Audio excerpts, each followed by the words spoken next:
My wife Ashley, 30F, and I, 28M, have been together for 4 years, married for 3, and open for 2. We both found someone very early on. Ashley was dating a married man in a stable poly relationship, and I got quite close to a grad student at a nearby college. Ashley and I were both high on new relationship energy but managed to share that with each other, and it was so intense and special.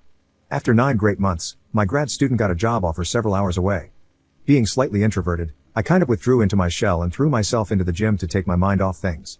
Less than 2 months after that, Ashley's partner got pregnant, and her relationship started to wind down. I had hoped we could take some time and maybe travel or just spend some romantic time together after both of our breakups, but Ashley's plan was to chase that next new relationship energy rush with someone new.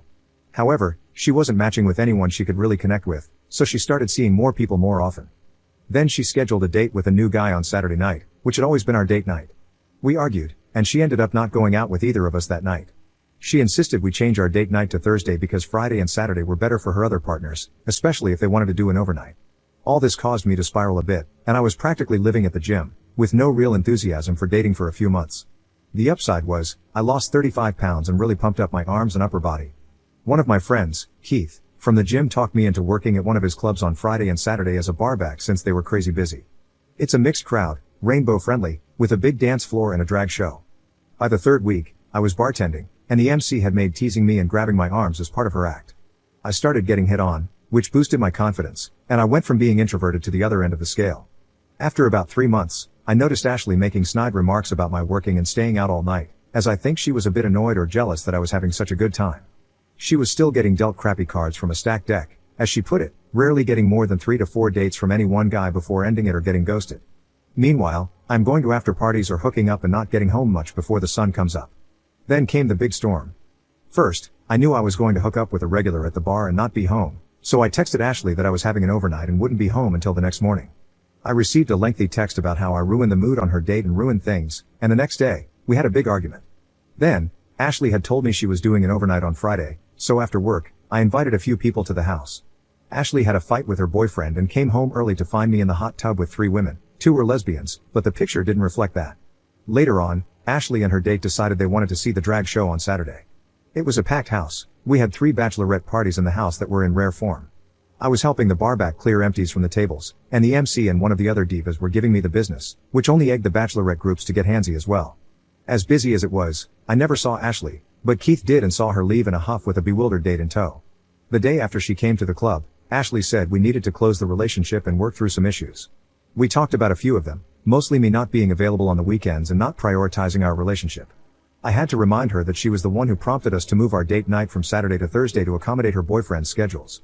She brought up how hurt she was when she had a fight with one of her dates and came home early to find me in a hot tub full of women when she needed me to be there for her. I told her that for once, I was getting to enjoy the same freedom she had, and if she was having issues, then maybe she should take a step back and close her side while she got some individual counseling to learn how to deal with her issues. I haven't missed a Thursday date night with her, although she can spend a third of it on her phone with other guys, and that's supposed to be okay. I brought up how she literally sends 30 texts to my one. Last night, she brought it up again, and I said if she wanted to close, we could close, but it would be permanent. No dating or online flirting. She would have to delete all her dating apps and Snapchat, all her phone numbers of past hookups, everything. I made it clear that if we went down this path, the next time she wanted to so much as have dinner with another man alone, it would be as a single poly woman. Obviously, she didn't like my idea and said it was unfair, and personally, right now, that isn't something I want either. But I'm not going to just let her pour cold water over my side to appease whatever is going through her head right now. Update 1. So a couple of weeks ago, my wife Ashley asked to close our relationship and work on some issues, which I refused since I was just starting to really enjoy it after being left behind as it were. You can read my previous post for context if needed. Another thing she wanted was for me to stop working part-time tending bar at a rainbow-friendly club after she and a date of hers came in and she saw the attention I was getting there. Last Thursday was our scheduled date night where she again asked me to pause, reconnect, and work through some issues. Friday and Saturday nights had lately been the nights I worked at the club while she went out with her other partners and was often gone overnight, leaving me alone for most of the weekend. This last weekend she spent both Friday and Saturday nights sitting alone at the end of the bar where I worked. I had a date already planned for Friday after work, but on Saturday, we left together and had breakfast before going home. All this week her phone has been silent, and I have only seen her texting a couple of times. All 3 times we have been intimate this week, she has been the one to initiate it, which is the total opposite of the last 9 months. We had a long talk, and she wants to make Saturday our official date night again, in addition to keeping Thursday night as well. She said she had pulled all her dating profiles down and deleted Snapchat, basically closing her side of the relationship down. Her only ask has been for me to not work Saturdays so we could spend the entire day together. I told her I could do that, but I needed to give Keith time to find a replacement for me at the club. We are spending this afternoon with her family and lunch tomorrow with mine for Thanksgiving. Ashley has a new individual therapist she will start seeing next week and wants an extra session with our couples counselor for the next couple of months. She hopes, but hasn't pressed, that I will close my side as well, but I haven't made up my mind yet. I guess I will wait and see for now. Update 2. So, we started going to couples therapy every other week, and in the weeks in between, she was seeing her personal therapist. I was able to get her to understand and take the blame for how I suffered, and we worked through a lot of our issues. Our therapist had us work on what we each wanted going forward and devised a plan to manage our expectations. Some of the rules were made to manage new relationship energy and respect each other. These were not boundaries that could be pushed but rules that had serious consequences, either close permanently or separate pending divorce proceedings. Thursday and Saturday were our date nights, no phone calls or texts with other partners. On nights we were home together, there would be no texts after 7 p.m. Each of us was allowed 2 dates per week with other partners. No phones are allowed in the bedroom, and no hosting partners at our house. All partners will be informed of these rules and expected to honor them. We spent about 6 weeks rebuilding our relationship and trust. I had one person I was seeing, but she was still closed for the most part. A month ago, in one of our sessions, she asked if I was comfortable with her seeing people again, and I said I was okay as long as she followed what we had talked about. She started talking to this guy, I'll call him Fred, and they went out a couple of times and smashed on the second date, no overnights yet, and they have both been good about texting per our agreements. Last week, Ashley said a friend of hers was going to be in town on Saturday, and she wanted to have dinner with him. I asked if that was how she wanted to spend date night, and she said just this once. She said he was just a friend and was only in town for the day, so I said sure, why not? Fast forward to Saturday, she is getting ready, getting dressed up really nice for just a friend. She came out of the bedroom, and I got up and grabbed my jacket and keys, and asked if she was ready to go. She asked what I was doing, and I said we're going to have dinner with your friend tonight, right? She said that wasn't exactly the plan. I apologized and said that's what I thought she meant about having dinner with him on our date night, and suggested she text him and tell him it would be 3 for dinner. After more discussion, she did send him a text that she would be unable to make it for dinner. We ended up getting a pizza delivered and talking most of the night.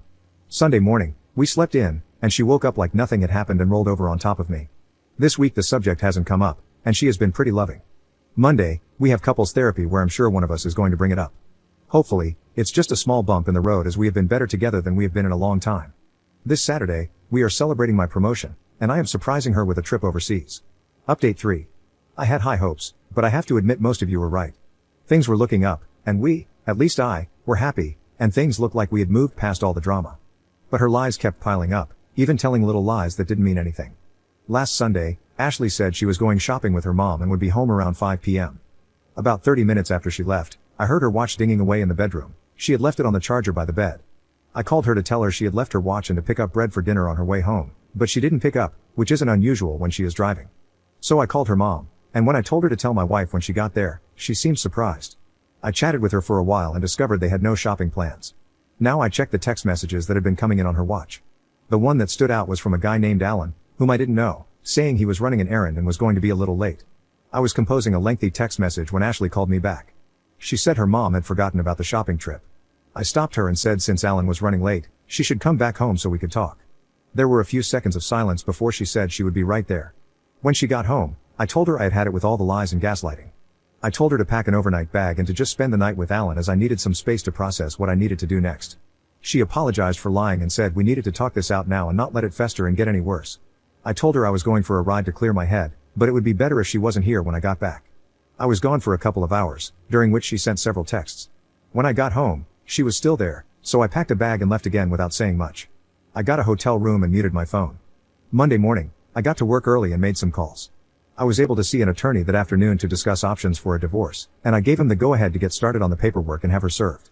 I sent Ashley a text asking her to come home straight after work because we needed to have a serious conversation.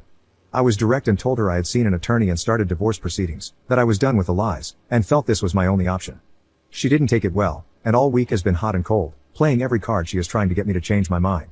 I canceled our couples therapy session Wednesday night, useless at this point. Thursday morning, she was served, and the reality set in, and she cried all night. I called Keith and asked him if he had an open spot on Saturday night at the bar and told him what had happened. He was sorry to hear about my marriage but excited to have me working on Saturday nights again. They made a big deal Friday night at the club about it, and I was touched by all the support and love from my bar family. I told Ashley I would help her find an apartment and get her moved ASAP. I talked to my landlord, and he is willing to let me make an offer on the house we have been renting. I want the divorce to be as amicable as possible, but I don't want her in my life anymore. There will be times when our friends bring us into contact, and I don't want it to be weird, but I want to keep her at arm's length.